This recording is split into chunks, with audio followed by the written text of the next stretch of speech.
Hi, welcome to the show. My name's Jesse Goldberg, and my guest today is BoBRegan.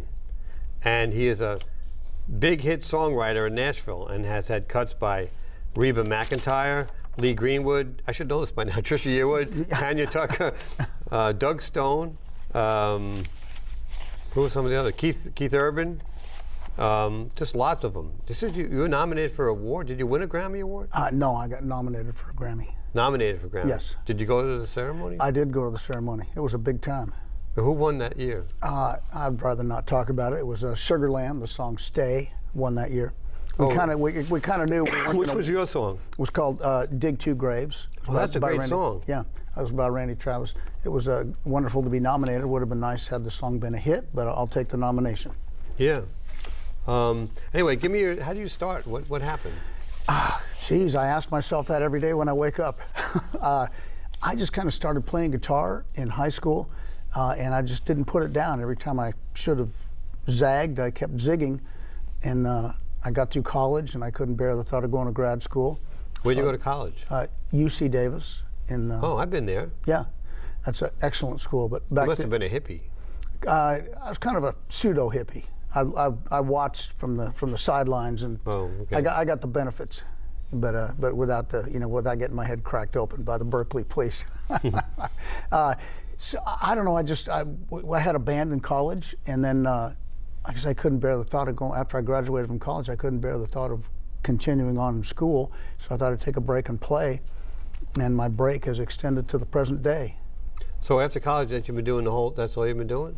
That's it. Didn't you have to do some crummy job like everybody else? A little bit, off and on. I did some construction, and I had a record deal on CBS Records. Did a real record came out? Well, they made a whole album. It took about 3 years and a whole bunch of somebody else's money, and they released one single. And then I was asking when the next release was going to be, and they said, "How about now?" And it's you. So that was the end of my record deal. So what it was on Curb, right? It was Curb/CBS. Curb CBS, okay. Mm-hmm. And so all you had was one single and no album, no official They never album. released the album, blessedly. I'm glad they didn't. But you have all those cuts, right? Do you have all the stuff that you ever did? You know, I have that on reel to reel, and therefore I don't listen to it. But that was a really good experience because it taught me that I was not really an artist, and also I was not really a guitar player. Because once I got to LA and I got in the studio with these, incredible players, and I realized I just kind of took my guitar and put it aside. I don't know. You sound pretty good to me. Do you have all that stuff? Your old stuff? I've got it around somewhere. I mean, every recording you've made and all that kind of stuff. Yeah, pretty much. It's somewhere. I mean, most of my stuff from Nashville is all in publishing company vaults, so that's all accessible. Now, you said on an earlier take of this show, you said you were a demo singer, and you had all these people who sang your demos? Well, no, I was a session guitar player. Oh, okay. But I would never sing my own demos, even though I had a recording contract. I know it sounds crazy. I was good enough to have a recording deal, but not good enough to sing my own demos. But I would hire, back when I was in the late 80s when I got here, there was an extremely wonderful time. Demo singers were Trisha Yearwood, Garth Brooks, Joe Diffie, even Alan Jackson sang some. And so all those people were just kind of floating around trying to, make a name for themselves, and you could hire any one of them for $40, $50. And you have these songs? I have those, yes. Recorded by those people? I have the songs recorded by those people. And we're going to go out and make a nice bootleg album, make lots of money, that's right? That's going to be the next show, the hidden demos. The hidden demos, right? Yeah. I wonder who has the rights to all this stuff. I wonder if, I don't know, it might be worth some money. It's possible. I bet if you tried to release anything, you'd get a phone call from an attorney in a big hurry. They'll never take me alive. All right. All right. So you got to Nashville. What happened when you got to Nashville? Well, you lived in Los Angeles, obviously, and you had the record deal. And really my record deal had flamed out, and I was already into my 30s, and I had 2 little kids and a wife, and I was really thinking just about packing it in, and it was time. I'd taken a nice butt whooping as a recording artist, and I thought, but people had said nice things to me about my songs, and I had been playing guitar in LA for those of you that don't know, being a recording artist doesn't pay anything until you have hits. So in order to pay the rent, I was playing guitar in all these urban cowboy bands. So I'd played almost 7 nights a week in LA, and my songwriting got more and more country. So I came to Nashville and played my songs for a few people, and they were very encouraging. So I told myself and my wife, I said, give me 3 years. If I can write a hit, we'll stay. If I can't, then we'll move back to Sacramento and I'll be a civilian. Were you playing at the Palomino and things like that? Yeah, I played the Palomino, and there's a whole bunch of clubs. There's a dance club called the Forge in Glendale. But just a little aside, what was funny, when I played in LA, if you were in a country band, you played nothing but country songs. And I came out to Nashville not wanting to play in the clubs anymore, but I fell into it. But here, in a country club, you would play, our set list would be Silver Wings by Merle Haggard, followed by Walk Like an Egyptian, followed by Bangles. You Don't, you know, Right. You know, You Don't Know Me, and then followed by Minute by Minute. But it was crazy. They wanted this incredible variety. But anyway. So how did you have your first success? What happened? I was lucky enough to get a publishing deal. Had a deal with Karen Conrad. She does a very small company, and Ed Hill. I don't know if anybody knows Ed, but he had moved from California. We were both kind of starting out, and we just sat around and wrote a lot because nobody else would write with us.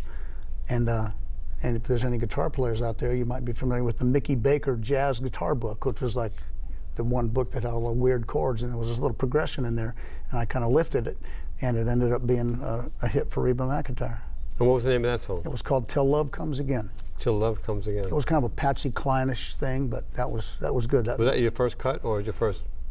I'd had a couple of minor cuts before that, but that was right at the 3-year mark when I said, if I don't get a hit by then, I'll pack it in. So that I stayed, and I said, well, let's see if So I you can, didn't pack it in, and you kept going. So let's see if I can do it again. Yeah. Did you stay with the same company for a long time? I was with this woman, Karen Conrad, for almost 15 years, which is unusual in publishing. And if she's watching, I love her dearly. A lot of people say publishing company, say, we're like family here. But she really was. Most of them are. We're like family, but then Dad takes you to the said, your son, we're looking at your red ink, and it's time, you're going to have to leave home now. Right. So you're involved with NSAI, right? Yes, I started out on the board and then got my arm twisted sufficiently, and I became president for 3 years. Had a very interesting time when there's a lot of challenges for copyright in the digital age, and it was really gratifying to be a part of that and try to tell people, you know, help there be a music business left for people to break into. Right. But how did you get that Thinking About You song? Where'd that come from? Who'd you write that with? I wrote that with Tom Shapiro. Okay. But I tell people, my little one-liner on that is I was in between ex-wives, and I had happened to meet this girl, and I was thinking about her. Wait, is this the ex-wife that said 3 years, or is that Yeah, else? right. Well, that's the other, I didn't tell that part of the story. I got my first hit, and she hit the road. Oh. Yeah. Okay. So anyway, but that's for another story. That's for another song. But anyway, I'd met this girl, and I just found myself thinking about her. And I didn't think that was much of a brilliant hook or anything, but that's what I was doing.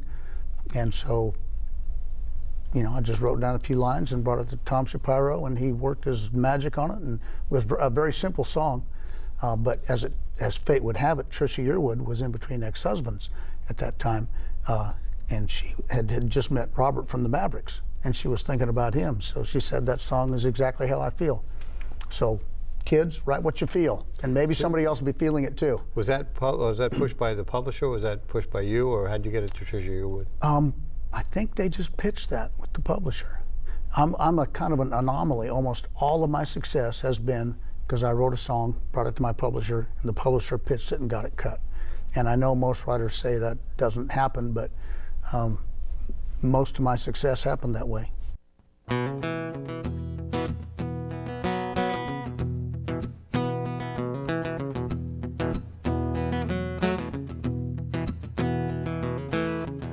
I'm not quite sure what's going on, but all day through and all night long, I've been thinking about you. I've been thinking about you.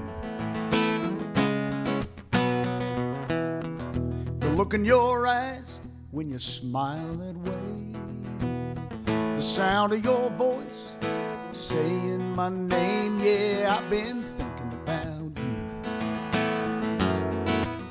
I just keep thinking about you. This single-minded fascination I've got. Do you call it love? If you don't, then what?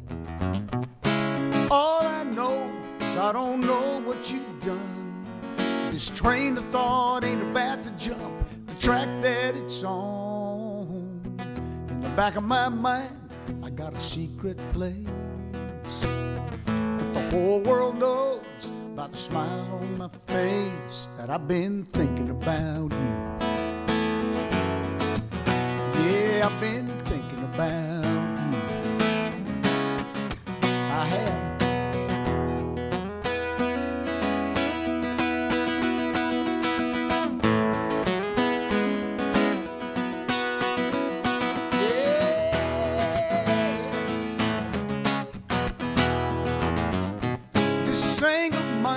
Fascination I've got. Do you call it love? If you don't, then what? All I know is I don't know what you've done. This train of thought ain't about to jump the track that it's on.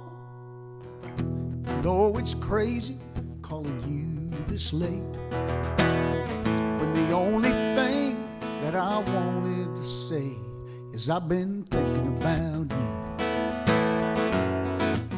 Girl, I've been thinking about you.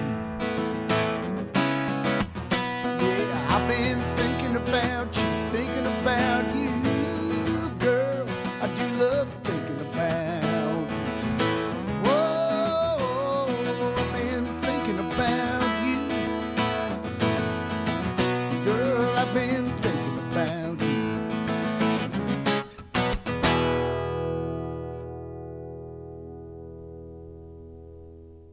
Tell me about that Keith Urban cut you got.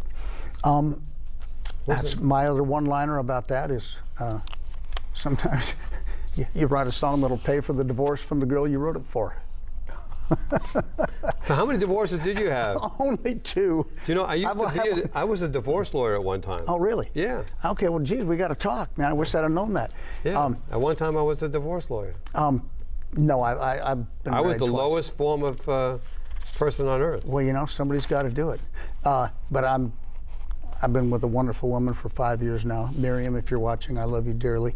But at that point, I'd met a woman who I went on to marry for not a terribly long time, and I just kind of had this little list of things. You know, I had the lines: I want to be the wind that fills your sail, be the hand that lifts your veil. And I was kind of buddies with Chris Lindsay, who is married to Amy Mayo. I don't know if anybody knows Amy, but they're a great songwriting team. And Chris liked the song, and we just kind of knocked it out. And it's hard to write love songs. To me, they're really hard to write an unequivocal love song because there's no angle, there's no nothing. You just got to blurt it out and say all those lines that everybody said a million times before. Well, what about that Dig Two Graves song? How did you come up with that one? Well, yeah, that's a good song. I think it is. The Grammy nomination committee thought so. Country radio didn't think so much. Probably like a lot of other songwriters, I have a little idea list, you know, and I would just write. Before I had a computer, I'd just write stuff down. And anytime something strikes me or I hear a phrase that I think is worth writing down, I do it. So I'd heard a Chinese proverb, which you may have heard. It's called, "If you seek revenge, first dig 2 graves." Oh yeah, I watch the show Revenge all the time on TV, so that's okay. I said something like that too. Yeah, and that was I saw it in some other movie. But anyway, I just read it somewhere. I think it was an old Confucian saying or something. But that resonated with me, and the phrase "dig 2 graves" was so weighty and stout. But it sat in my idea book for easily a couple of years, and I would run it by co-writers. And I wanted to write a revenge song. I didn't know what the heck it was. But Ashley Gorley, who's a younger writer, is having a bunch of success. And I told him, "Dig 2 graves," and he said, "That's a love song." And I went, "Well, duh." Oh yeah, instead of a revenge song, a love song.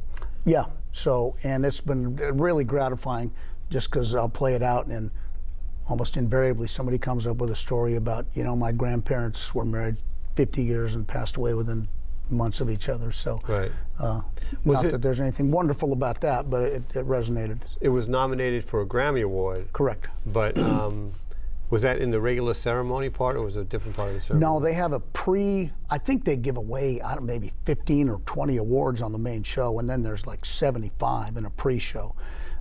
So you kind of... What was the category? Best country song. Best country song, okay.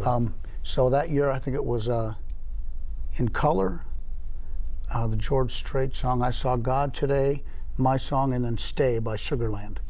And that won? Yes, and we got there and we looked at the program and we saw that Stay was being performed on the live telecast. We kind of went, wah, wah. But it was great. I dressed up and had a wonderful time. I'll go anytime. I hope to go again.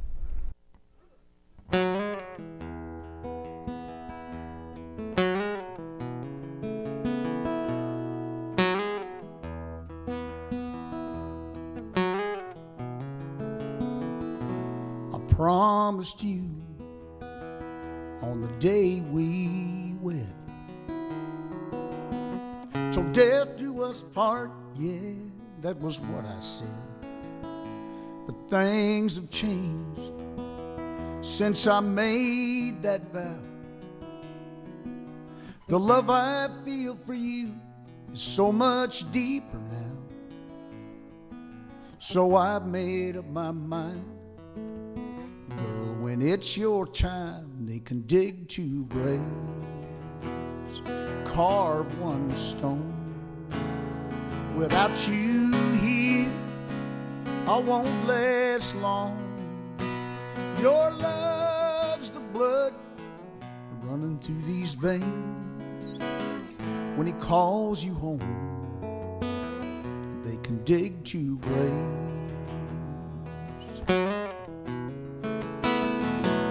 Family sings sweet by and by, they might as well go on and tell us both goodbye. You've come to be my heart and soul, the air I breathe, the reason there's life in these bones.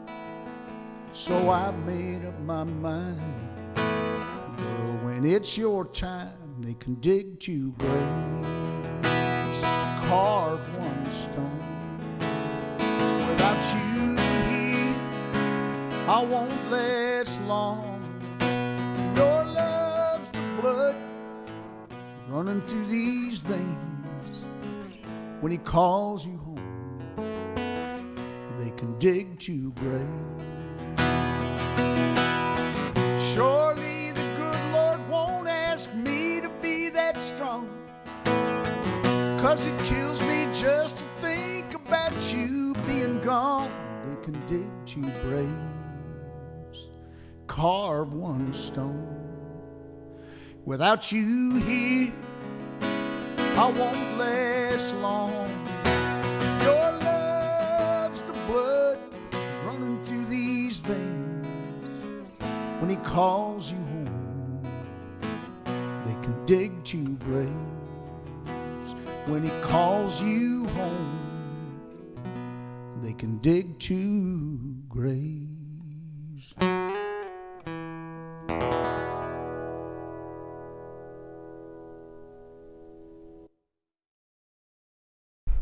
Okay.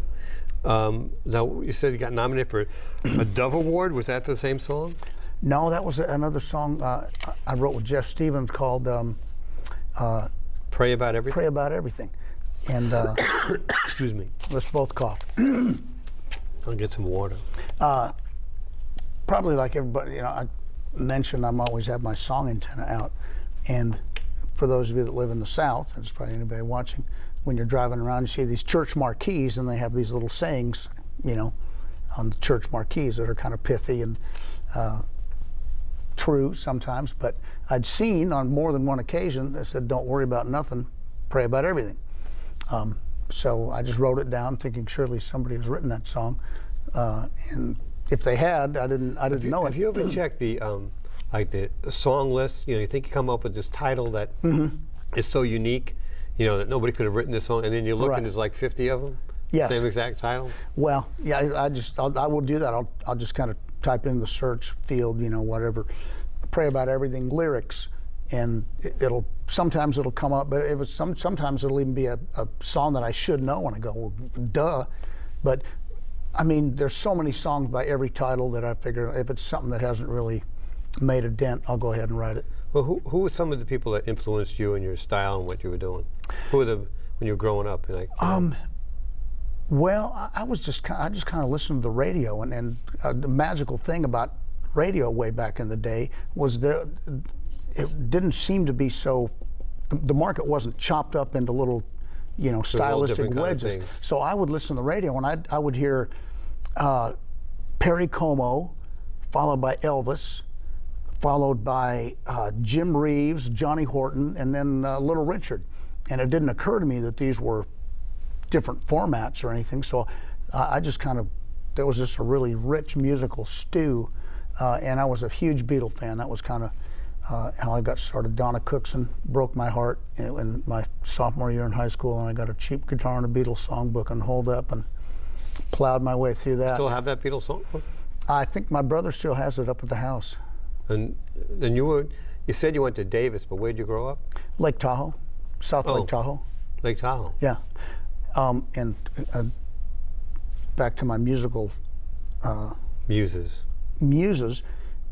If anybody's ever seen Lake Tahoe, it's up at the top of the Sierras in a big bowl. Yeah, and I've been there. It's great scenery and great skiing, but it's hell on a radio signal. And so I could not get any radio. There was one little radio station in town that played all the songs from whoever was at the casino that week, which was Sammy Davis Jr. or Phil Harris or all these people I didn't really care much about. So we just got static on the radio, but late at night, the Wolfman would crank up from across the border in Mexico. There's 50,000 watts of XARB, Baja, California, and then the Wolfman, arr! And you'd hear these magical songs that come through the radio for about 30 seconds, and then they'd fade to static. And my brother and I'd we'd sit in front of the radio going, oh God, no, no, no, no, and it'd go away. So that's why I got hooked, because I'd hear these killer songs, but only about 30 seconds of them, then they'd fade to static. So I've spent the rest of my life chasing that static, trying to get through that window into the magical world of music. Did you watch the Beatles on Ed Sullivan on yes. February 9th? You remember exactly where you watched it and who you watched it in my with? parents' living room. And were they watching it too? Yeah, I don't remember what their reaction was, but when my sister liked the Beatles. She was like 2 years younger than me, and she had all the pin-up and teen beat magazines, and so I looked at them a little askance, but they were just too good. And then once I got into the songbook. But interestingly, for those of you, now you see Jesse's got long hair. There was a time when you could not have long hair, and the day before that, people were still had their hair combed back. Even in Lake Tahoe, they were the greasers. And the next day, about 3 or 4 of these guys came to school with their hair washed and brought in Beatle cuts, and promptly had the crap beat out of them in the hallway for their audacity. And 2 or 3 days later, everybody was back to greased up. But slowly the Beatle haircuts made it into mainstream. I think if the Beatles, the key to the Beatles was that they changed. If they didn't change from from Rubber Soul on, or whatever that was, or Help, whenever they didn't change, we wouldn't be having this conversation right now. They'd be in the same boat as the Dave Clark Five and all the rest of those, Jerry and the Pacemakers and all those groups that kind of stayed the same.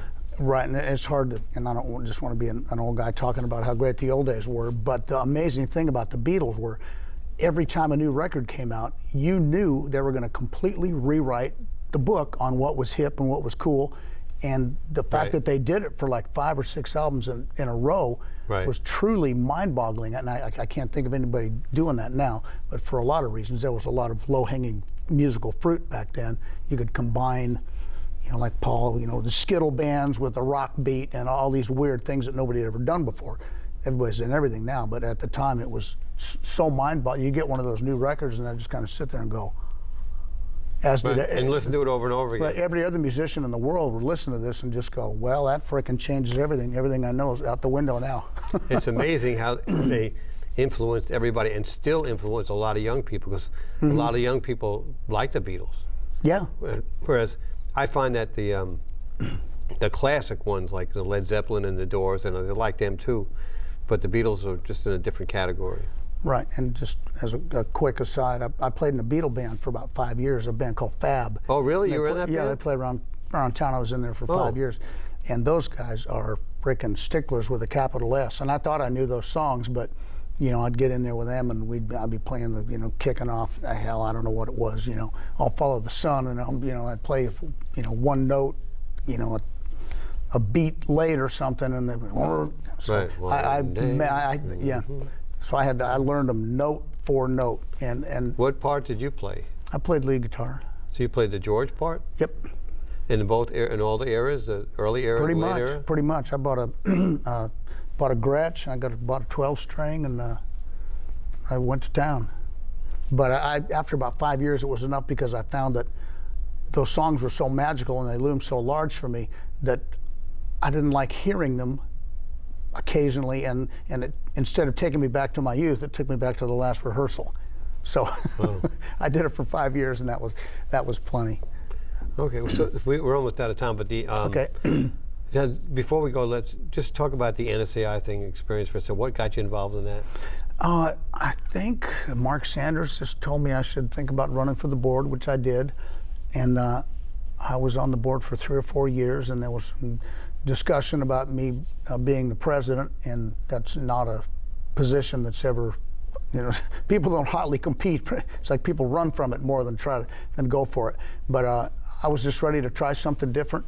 Is the president, who's this Bart? What does he do? Well, Bart's the executive director, and I was the president of the board. Okay. So really, Bart's the executive. He kind of runs the whole show, and then the board is all songwriters, and so we kind of put our heads together and look at what challenges are coming down the road, and seeing how we can, you know, massage things around the edges. And at the time that I was president, there were a lot of, you know, illegal downloading was at its absolute worst. And so but there were some interesting things. We passed a Songwriters Capital Gains Tax Equity Act, which for songwriters that sell their catalogs, they pay capital gains now instead of regular income tax, right. Which is very complicated. But I understand that. Is it just I sold a catalog and paid 39% plus FICA and all that stuff. Right. People that sell now pay 15. Big difference. Okay, we got to get going. Bob, it's great having you here, and we'll see you next time with another edition of the show.